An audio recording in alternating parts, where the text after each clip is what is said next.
ஒவ்வொரு சீசன்லயும் கர்த்தர் அவருடைய ஒவ்வொரு டைமென்ஷனை நமக்கு வெளிப்படுத்துவார். ஆமென். ஏன் இந்த சீசன் என் வாழ்க்கையில வந்துச்சு, ஏன் என் வாழ்க்கையில இதை கர்த்தர் அனுமதிச்சார்னா அவருடைய ஒரு டைமென்ஷனை நீங்க பார்க்கணும்னு நினைக்கிறேன். உங்களுக்கு தெரிந்ததுன்னா அவர் அப்பா அப்பா அப்பா இந்த டைமென்ஷன் தான் பார்த்துருக்கீங்க. ஆமென்.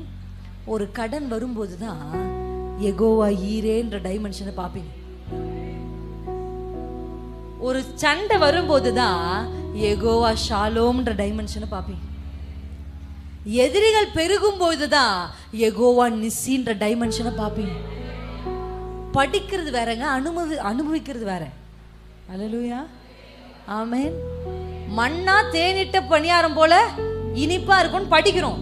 அதை சாப்பிடும் போது எப்படி தெரியும், இப்படி இருக்குமான்னு சொல்றாங்க, இப்படி டேஸ்ட் இருக்குமான்னு சொல்றாங்கன்றது வேற. ருசித்து பாருங்கள். ஆமென். எப்படிங்க அவரை ருசித்து பார்க்கிறது? இந்த சூழல் தான் நம்மளை அவரை ருசித்து பார்க்க வச்சுச்சு. அல்லேலூயா. அப்பாவுடைய அன்பே தெரியாம வளர்ந்த எனக்கு இயேசு அப்பாவா என் அருகில வரும்போது, ஓ அப்பானா இப்படிதான் இருப்பாருன்னு ருசித்து பார்க்க முடிஞ்சு. இன்னைக்கு இயேசு அப்பான்ற ஒரு டைமென்ஷன் நான் ருசிச்சு பார்க்கறதுக்காக எங்க அப்பா கொஞ்சம் அப்படி விலகி போனார்.